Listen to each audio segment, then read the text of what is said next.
Boa noite, galera do terceiro ano médio. Boa noite, parceiro professor.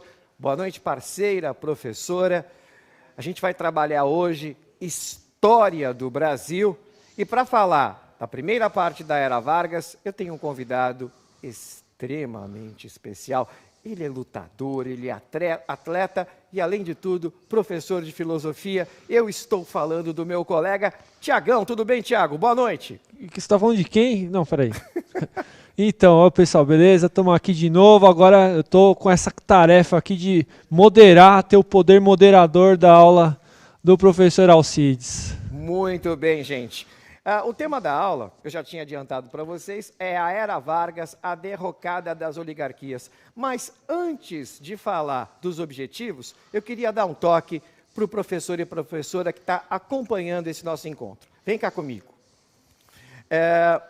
Habilidades é uma questão muito mais relativa a uma seara pedagógica. Por isso, conforme a instrução que a gente recebeu aqui no Centro de Mídias, ela está no final da aula e o professor pode tranquilamente recuperá-la através das plataformas, principalmente do YouTube, do repositório, por isso que ela está no finalzinho. Como a pegada dos objetivos, ela se encaixa muito mais numa questão didática, a gente vai ver agora. Na tela, os objetivos: apresentar a erosão do sistema político da República Velha, a Revolução, entre aspas, de 1930, e apresentar também a consolidação do poder por Getúlio Vargas, pós-Revolução Constitucionalista de 32, estabelecendo novos paradigmas políticos.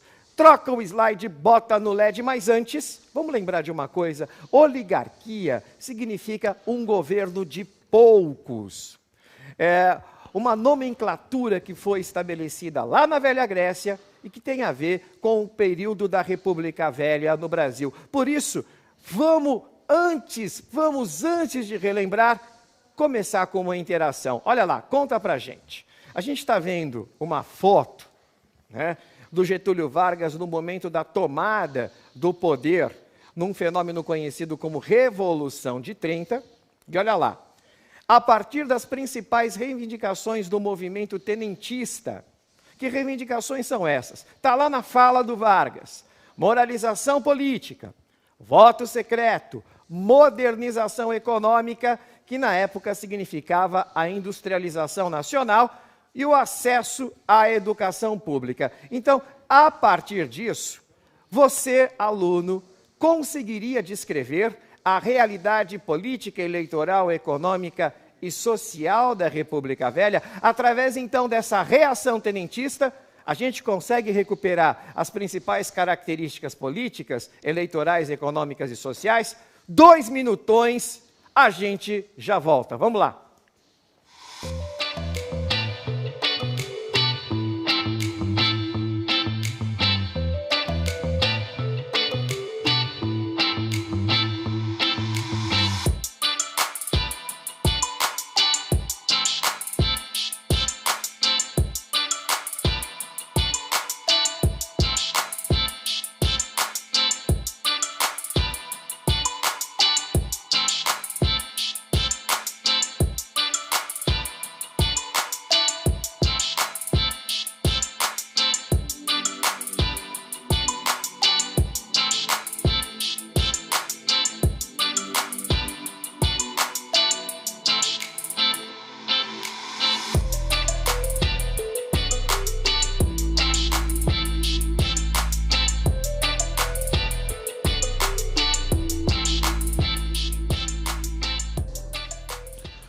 O chat tá bombando aqui, hein, gente? Olha só, a professora Maria Líria falou: voto de Cabresto, política do café com leite. Professor Jefferson, política do café com leite, oligarquia rural alternando o poder São Paulo e Minas Gerais, voto de Cabresto e coronelismo de sertão. Escreveu bastante, hein?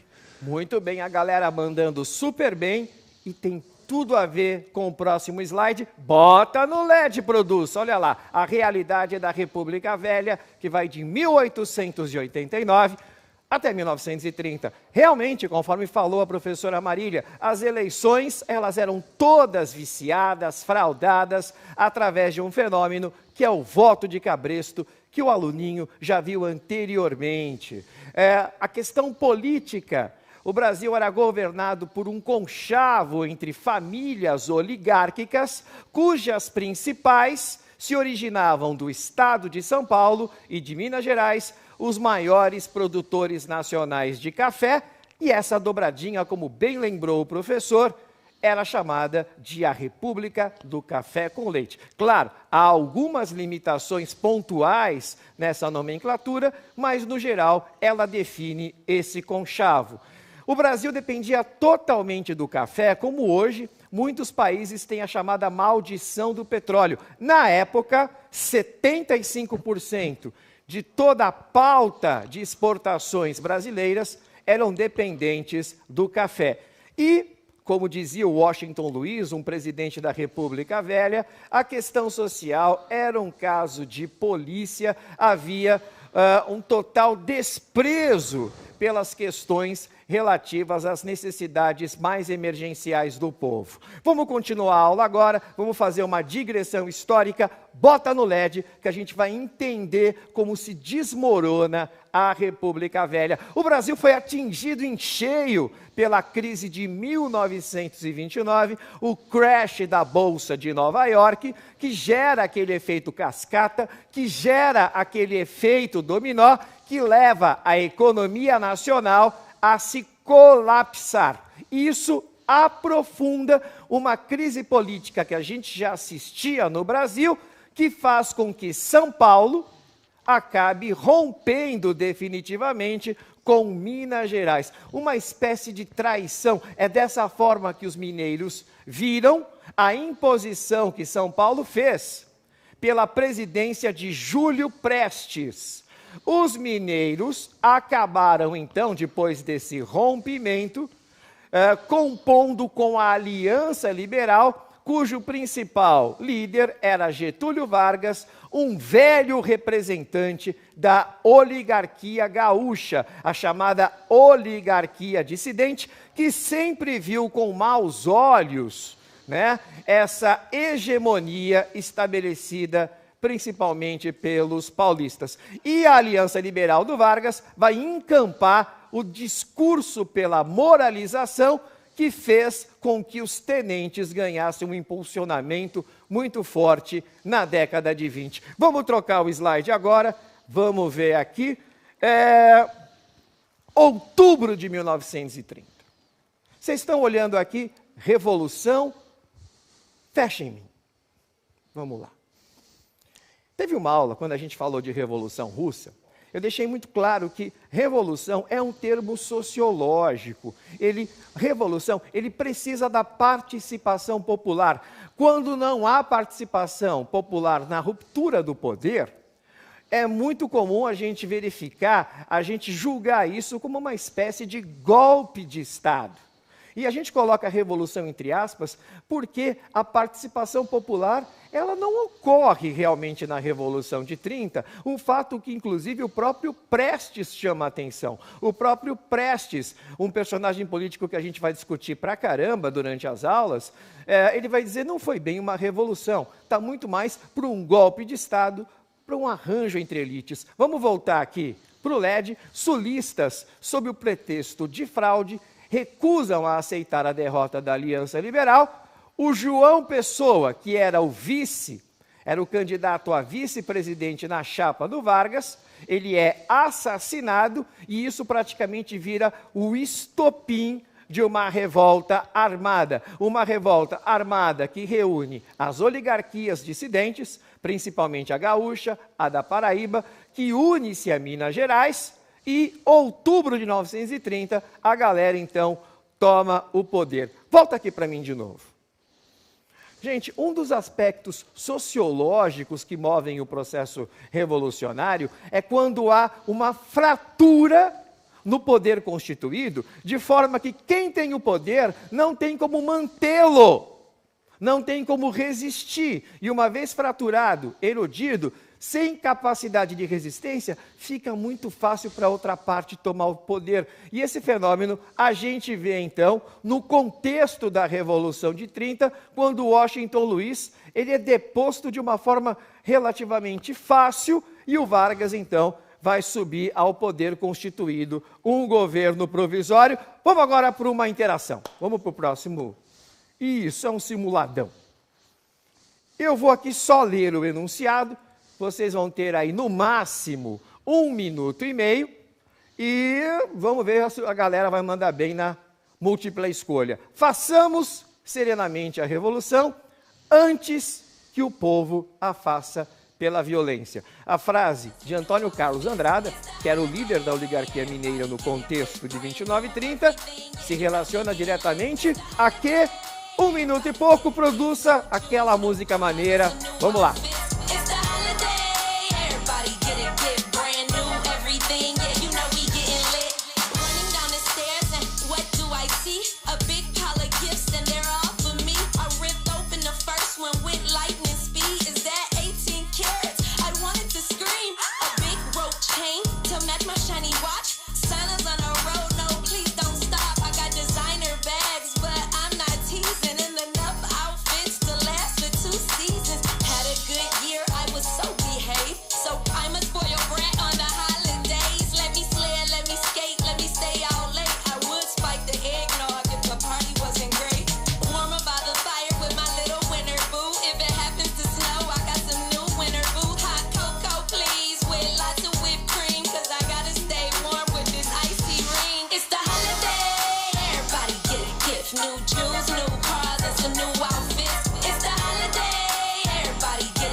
Essa pergunta tão difícil, o gatilho mais rápido do Oeste foi da professora Juliana da PEI Rosa Francisca Mano. Mas outras pessoas também acertaram. A professora Edjane, a professora Rose, enfim, muita gente aqui falando dele. Vamos dar um clique aqui no slide para saber a resposta. Olha lá, Tiagão. Então, a galera mandou letra D de doido, é isso? Beleza, então. Super importante a gente trabalhar com esse método também, até porque tem muito aluno que tem aí, principalmente no terceiro ano, uma perspectiva de fazer vestibular. Vamos continuar a nossa digressão. Bota no LED o próximo slide. O governo revolucionário provisório de 30.934. Aqui. Há uma discussão também muito comum quando a gente faz a interdisciplinaridade entre história, sociologia e até filosofia, Tiagão. Uma coisa é chegar ao poder, outra coisa é se manter no poder. Com isso em mente, olha lá, vamos voltar para o LED. O principal objetivo do governo revolucionário provisório varguista é o desmonte, né, da máquina política dos paulistas que até então controlava profundamente o processo político e eleitoral no Brasil. A gente vai ter também uma regulamentação de sindicatos, vindo na esteira de algumas reivindicações tenentistas, a queima de sacas de café para artificialmente bombar a valorização do produto, e o que mais nos interessa nessa perspectiva é o Vargas super centralizando a política federal. Volta para mim. Quando a gente olha historicamente o Brasil, a República foi proclamada num golpe de Estado. E logo em seguida, a queda do imperador, foi montado um país com bastante influência do modelo norte-americano, constituído em unidades federativas, de modo que você tem um poder central, mas você também tem um poder local com uma certa autonomia. Historicamente, a federação só se intromete nos estados quando há desordem social. Fora isso, fica sempre na cota dos governadores o domínio das políticas locais, algo que ficou extremamente intensificado na época da República Velha, com a política dos governadores, com o coronelismo, com esse lance todo que a gente já viu. Olha o que o Vargas faz. Vamos voltar aqui. Ele inverte essa tradição, ele supercentraliza o poder, ele passa a tratar os estados como departamentos dependentes da política federal e nomeia no lugar dos governadores tenentes que vão fazer o papel de interventores estaduais. É óbvio que isso vai gerar uma tensão com as oligarquias e, dentre essas tensões, a oligarquia mais forte, aquela que não queria ceder poder a uma esfera federal de interferência, vai reagir. E a gente está falando da elite paulista. Bota no LED, vamos ver aí a reação dos paulistas, né? A reação dos paulistas, a chamada, de novo, né, um termo aqui entre aspas, mas vamos mantê-lo, a Revolução Constitucionalista de 1932, que não sei se vocês sabem, só se comemora no estado de São Paulo, inclusive com feriado, etc. Essa reação paulista acontece pela via militar contra Vargas e o estopim é o assassinato de 4 estudantes que se manifestavam contra o presidente da época. A gente está falando do Miragaia, do Camargo, do Martins e do Drauzio, que vão dar origem ao movimento MMDC. Vocês estão olhando na tela? Dá para perceber aqui, pela simbologia, alguns aspectos que remetem diretamente aos paulistas, e em especial à cidade de São Paulo, e daqui a pouco a gente vai ver isso numa composição urbana. Olha lá, 23 de maio de 1932. 9 de julho de 1932, datas que são centrais na explosão do movimento. E o lema é doce e honrado morrer pela pátria, colocando os paulistas, voltem em mim novamente, numa posição muito curiosa. Sempre se construiu historicamente a hegemonia de São Paulo sobre o resto do Brasil, na figura da locomotiva, do qual mantinha o curso nacional a partir de uma diretriz de liderança, ou na mitificação do personagem do bandeirante. Vamos trocar a tela aqui, por gentileza? Vamos lá. Nós estamos olhando aqui algumas iconografias que se relacionam diretamente com o movimento constitucionalista de 32. Na primeira, olha lá, eu tinha dito, eu tinha falado, a gente está vendo um bandeirante, e ele está sendo colocado de uma forma agigantada, chacoalhando um Vargas apequenado, como se fosse um boneco, e bradando que o Vargas representava uma ditadura. Então, essa coisa, esse mito do bandeirante, um fora da lei, alguém que agia com autonomia, ela é ressuscitada principalmente na Revolução Constitucionalista de 32. O segundo cartaz, algo que ficou muito popularizado desde a Primeira Guerra Mundial, e o terceiro, mostrando o engajamento, principalmente da classe média, que realmente doou ouro para financiar a campanha paulista. Fecha em mim. Galera, São Paulo tomou um couro.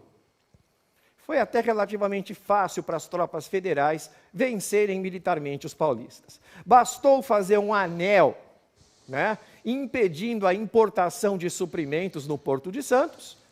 São Paulo levou o teatro de operações para o interior e foi rápido e facilmente derrotado. Vamos trocar o LED?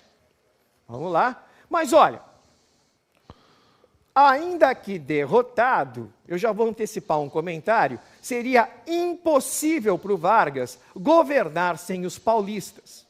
Então, ainda que derrotada, a memória da Revolução de 32, ela é muito celebrada entre nós paulistas. E quando a gente olha, inclusive, a organização urbanística do Ibirapuera, que tem em seu centro histórico o monumento mais importante, que é o obelisco, em homenagem à Revolução, olha o que a gente percebe, olha que curioso.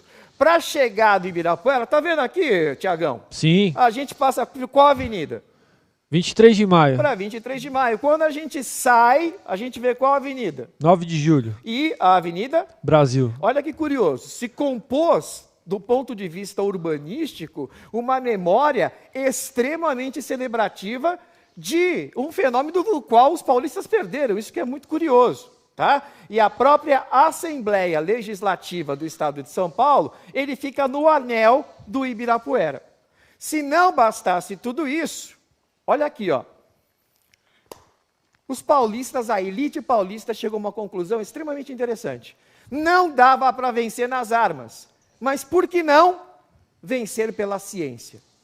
Então foi nessa perspectiva que a elite paulista botou do próprio bolso, financiou a fundação da Universidade de São Paulo. E olha o lema da USP. Ele sozinho já diz tudo. Vencerá pela ciência. A ideia que a elite paulista tinha acabou de alguma forma se concretizando, porque boa parte da elite intelectual do país acabou vindo da Universidade de São Paulo. Sabia dessa, Tiagão?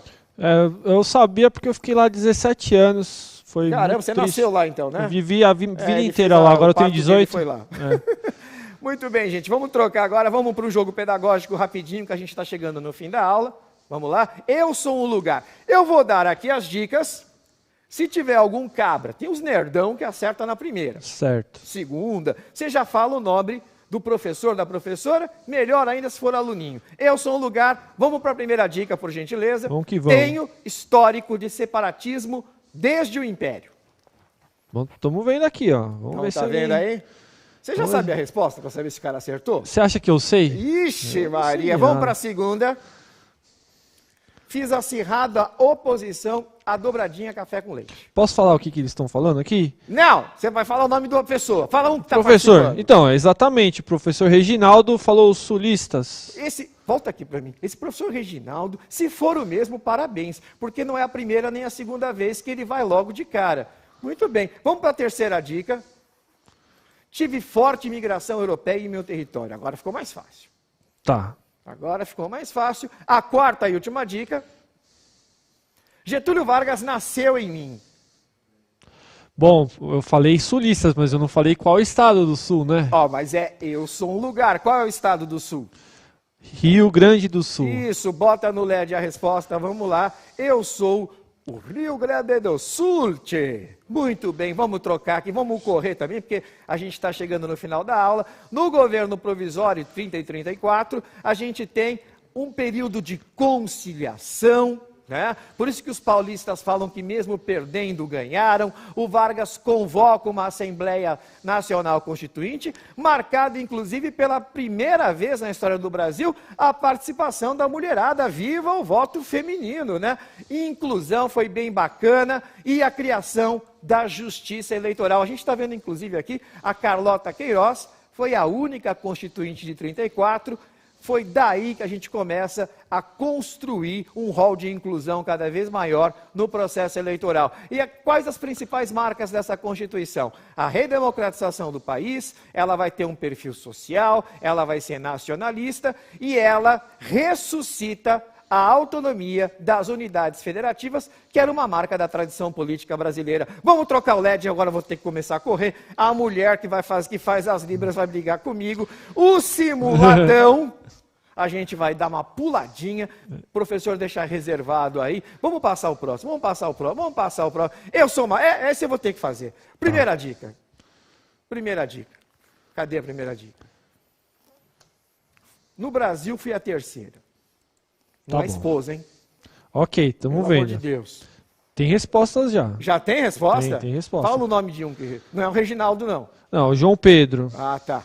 João Pedro. Vamos ver João se ele acertou Pedro, depois. Arnaldo. Eu não vou falar o que ele falou, não. Segunda dica é, na República eu fui a segunda. Mais respostas aqui. Mas Mais eu não vou respostas? falar. Não, eu vou falar quem... A professora Andréia. Mas não fala a resposta. Mas e os alunos, hein? Cadê os alunos? Vamos lá, professores. Fala dos alunos. Fecha em mim de novo. Eu vou dar uma pausazinha aqui. Gente, é super importante que vocês estimulem seus alunos. Tiagão, a gente fica aqui felizão quando a gente vê o professor compartilhando a participação dos alunos, não é mesmo? É verdade. Porque a gente, por mais que a gente fique num dilema aqui, a gente está trabalhando para o aluno, a gente também tem que contemplar aqui as necessidades do docente, etc. Em suma, nosso principal objetivo é chegar até o aluno. Vamos para a terceira dica. Foi considerada moderna para a época. Posso falar aqui? Você está ansioso, hein, doutor Estranho? Eu tô. Obrigado pelo elogio, hein? Valeu. E a quarta e última dica: Vargas não nutria simpatias por mim. Alguém já acertou? Bom, professor Walter Tavares, Constituição de 1934? Mandou super bem. Vamos colocar no LED a resposta, então. Eu sou a Constituição de 1934. Eu até falei mais devagar para a moça de Libras. Ela deve estar mais feliz ainda comigo hoje. Gente, eu queria me despedir, desejar de coração que vocês tenham curtido a aula. Brigadão, Tiagão. Valeu mesmo por ficar com a gente. É Parceirão. nóis. Gente, tchau. Boa noite. Valeu. Obrigado. Falou.